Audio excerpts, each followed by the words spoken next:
Hola y bienvenidos a un nuevo análisis a fondo.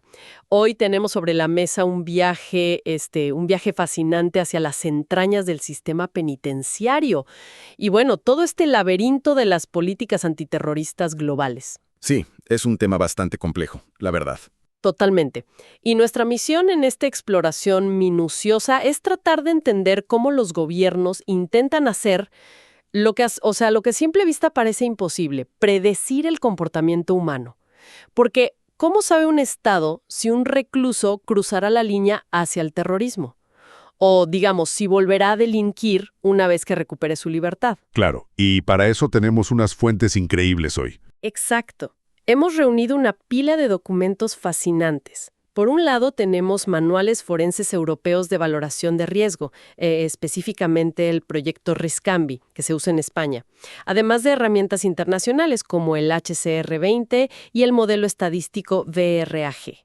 Ajá. Y también literatura académica muy profunda. Así es, investigaciones académicas sobre los llamados falsos positivos en estas predicciones de peligrosidad. También revisamos directivas de seguridad muy específicas como los ficheros FIES en España. Y para darle un rostro humano a todo esto, tenemos una entrevista profundamente reveladora con un periodista que compartió celda nada menos que con Abu Musab al-Zarqawi, el fundador de Al-Qaeda en Irak. Así que, bueno, vamos a desempacar esto. Me parece perfecto. Y para quienes nos escuchan y son quizá un poco nuevos en el mundo de la política antiterrorista, creo que es fundamental enmarcar la discusión. Predecir la violencia no es como leer una bola de cristal. Claro, no es magia. Exacto, no es magia ni intuición. Hoy estamos hablando de un sistema muy complejo de algoritmos, juicios clínicos estructurados y vigilancia que opera a diario para decidir el destino de miles de personas. Pero que, y esto es clave, a menudo choca de frente con los derechos humanos fundamentales. Es una tensión constante, ¿verdad? Totalmente. Es un debate sobre hasta dónde puede llegar un Estado para neutralizar una amenaza que técnicamente, pues aún no se ha materializado. Y para ver cómo se materializa esa tensión en la vida real, las fuentes nos llevan a un momento histórico muy particular. Esto es en la prisión de Suawaca, en Jordania, en el año 1996. Un escenario muy duro. Durísimo. Allí estaba el periodista Fuad Hussein, que terminó encarcelado, simplemente por criticar al gobierno. Y él cuenta que en esa prisión convivían presos políticos, marxistas, islamistas radicales, y todos le decían que se mantuviera alejado de un sector específico. Pero siendo periodista, obviamente fue a mirar. Obviamente, su curiosidad pudo más. Y allí se encontró con un joven notablemente tranquilo, muy reservado. Lo llamaban el extraño. ¡Wow! Y ese joven era al-Zarqawi, mucho antes de convertirse en el líder terrorista internacional. Y lo que es fascinante aquí no es solo el encuentro, es como la experiencia de Zarqawi dentro de esos muros ilustra exactamente el problema que las herramientas modernas de evaluación intentan diagnosticar. ¿A qué te refieres exactamente con eso? A que si mapeamos el trato que recibió Zarqawi en prisión, vemos un catálogo perfecto de factores de riesgo. La prisión no operó como rehabilitación, sino que exacerbó su peligrosidad a niveles extremos. Y las fuentes describen eso con un nivel de crudeza que te deja helado. Hay un momento donde Hussein le pregunta a Zarqawi qué tipo de trato recibió de la inteligencia jordana, y Zarqawi ni siquiera responde con palabras. Simplemente le muestra las manos. Sin uñas. Sin uñas. Se las habían arrancado tras pasar 8 meses y medio en régimen de aislamiento y tortura. Pero el giro aquí es que, en lugar de quebrarse, usó la prisión como, no sé, como una universidad del extremismo. Exactamente. Ese es el efecto contraproducente del que adviertan los investigadores modernos. El aislamiento y el trato degradante refinaron sus habilidades. Las fuentes detallan que usó ese tiempo para memorizar el Corán, hacer ejercicio físico intenso y reclutar criminales comunes. Convirtió a delincuentes en ultrarreligiosos que luego morirían por él en Irak o Afganistán. Es una locura pensar que, intentando neutralizarlo, crearon su mayor centro de reclutamiento. Y esto nos conecta con el panorama general, porque subraya por qué los sistemas penitenciarios modernos necesitan desesperadamente herramientas de evaluación de riesgo para detectar este proceso antes de que ocurra. Así es. Y ahí es donde entra el protocolo Riscambi, que mencionaste al principio, utilizado en el sistema penitenciario catalán y español. Me encantaría que me expliques eso. porque sé que se aplica a todos los reclusos, preventivos o penados. Pero las fuentes hablan de 2 etapas. ¿Cómo funciona la primera? Bien, la primera etapa se llama RISCAN-BICE. La S es de Screening o Evaluación Básica. Es un filtro inicial de 10 ítems. Aquí evalúan cosas rápidas, como la edad del primer incidente, problemas de salud mental, adicciones y actitudes hostiles. ¿Y qué tipo de resultado arroja? ¿Un porcentaje? No, en esta fase el resultado es puramente binario. Es alto o bajo. Si es bajo, el interno se queda tranquilo y se repite la prueba cada 6 meses. Ah, entiendo. Pero si da alto, supongo que pasan a la segunda fase. Exacto. Pasan al RISCAN-BICE, la evaluación completa. Si el screening da alto, entramos a una fase profunda de 43 ítems. Y aquí el resultado ya es una subclasificación tripartita del riesgo. Alto, medio o bajo. Bien, pero con 43 ítems, ¿qué están buscando exactamente? O sea, ¿cuáles son las categorías de riesgo que intentan prevenir? Intentan prevenir 4 cosas muy específicas. Primero, la violencia autodirigida, o sea, suicidio o autolesiones. Segundo, la violencia intrainstitucional, que son agresiones a funcionarios u otros internos. Claro, dentro de los muros. Así es. Tercero, la reincidencia delictiva violenta, que es cometer delitos al salir. Y cuarto, el quebrantamiento de condena, que básicamente son las fugas. Y para medir esas 4 cosas, esos 43 ítems deben cubrir toda la vida de la persona. Las fuentes nombran 5 grandes grupos de factores, ¿cierto? Sí, son 5. Los factores criminales y penitenciarios, los personales y biográficos, los sociofamiliares, los factores clínicos y, finalmente, los factores de personalidad. Ok, aquí es donde se pone realmente interesante. Hagamos un ejercicio práctico. Si aplicamos el RISCAN-B Screening, la fase inicial, a Zarqawi en 1996, ¿qué hubiera pasado? Habría roto la escala. Puntuaría altísimo en violencia intrainstitucional por sus discusiones constantes con la policía carcelaria. También en actitudes hostiles y antisociales, porque consideraba a los gobiernos como taguts, o sea, poderes ilegítimos. Y también tendría falta de soporte social afuera. Exacto. Eso detonaría inmediatamente una evaluación RISCAN-B completa.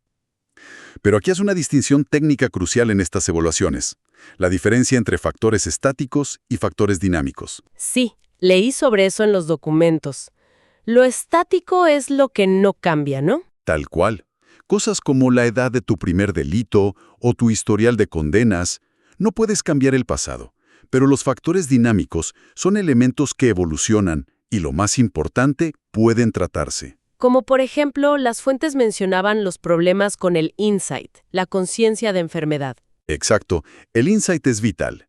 Otros ejemplos de factores dinámicos son la inestabilidad emocional de la persona hoy, sus actitudes antisociales actuales o cómo responde al estrés en el presente. Los factores dinámicos son la clave absoluta para la gestión del riesgo, porque permiten intervenir, dar terapia y ver mejoras. ¿Y cómo se compara esto con otros métodos? Porque los documentos también mencionan el modelo BRAG de Estados Unidos y el HCR20. Ahí radica la diferencia entre las evaluaciones puramente actuariales y el juicio clínico estructurado. A ver, explícame eso. Un modelo actuarial puro, como el BRAG estadounidense, se basa casi totalmente en factores históricos, los estáticos. Metes los datos y te escupe un porcentaje matemático frío. En cambio, el juicio clínico estructurado, como el HCR20 y el RISCAN-B, combina la estadística con la evaluación profesional de esos factores dinámicos que mencionamos. O sea, un humano evalúa si ese porcentaje realmente refleja a la persona que tiene enfrente. Exactamente.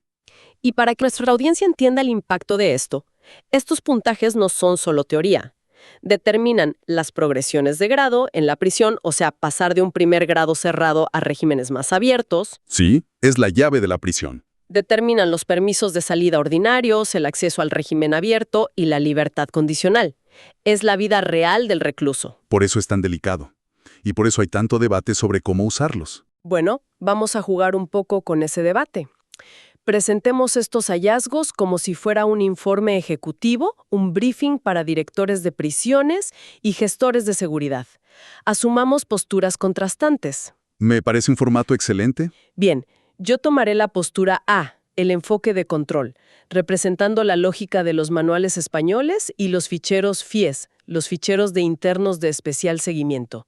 La justificación de los FIES es clara. El mantenimiento de la seguridad, el orden y la disciplina dentro de la prisión por encima de todo. Una postura muy preventiva. Totalmente. Y me baso en directivas muy específicas de las fuentes. Por ejemplo, la Instrucción 8/2014, dirigida específicamente a la prevención de la radicalización de internos musulmanes. Ajá. Y luego está la Instrucción 2/2015, que agrupa directamente a los internos bajo sospecha de radicalización en el fichero FIES de colectivos especiales. El argumento aquí es que, igual que los modelos actuariales puros de Estados Unidos, priorizamos la incapacitación. La relevancia de agruparlos en el FIES es que cataloga el riesgo basándose en el perfil de afiliación ideológica para contener el contagio de la radicalización islámica en los patios. Ok, asumo la postura B, el enfoque de derechos y falsos positivos, y voy a contraargumentar usando los estudios de la investigadora Lucía Martínez Garay presentes en nuestras fuentes. Adelante, convénceme. El problema con esa postura de control rígido es el conflicto brutal con los derechos fundamentales. Específicamente, en España, choca con el artículo 25.2 de la Constitución, que dicta que las penas deben orientarse a la reeducación y reinserción.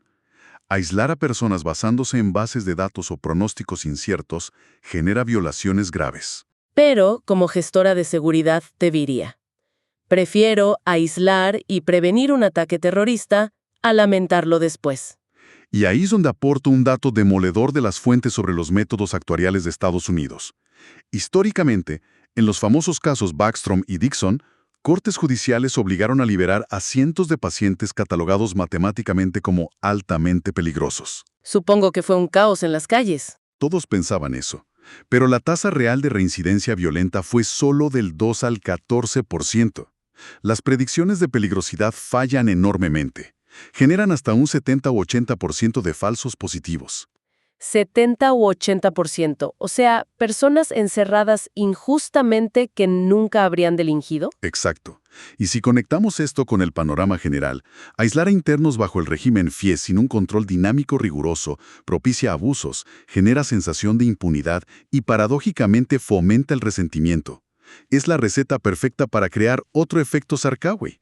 Claro, contrasta la aplicación rígida del FIES, basada en clasificación pura, con la del RISC-CAMBI, que busca factores dinámicos para rehabilitar. Así es. Contrasta versus clínica. Bueno, ¿salió muy ya del juego de roles?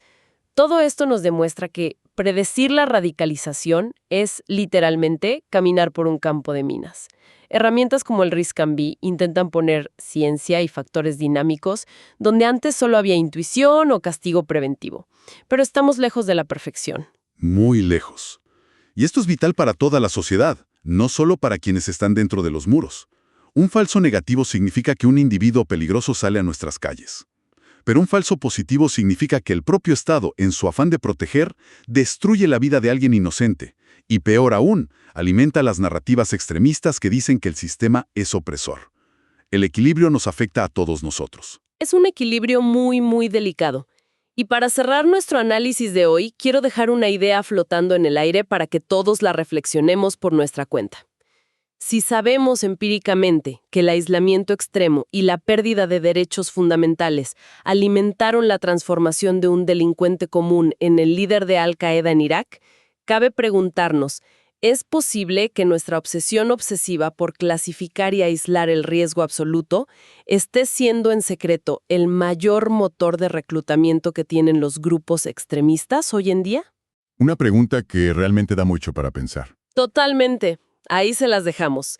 Gracias por acompañarnos, sigan investigando y, como siempre, sigan cuestionando el mundo que les rodea. ¡Hasta la próxima!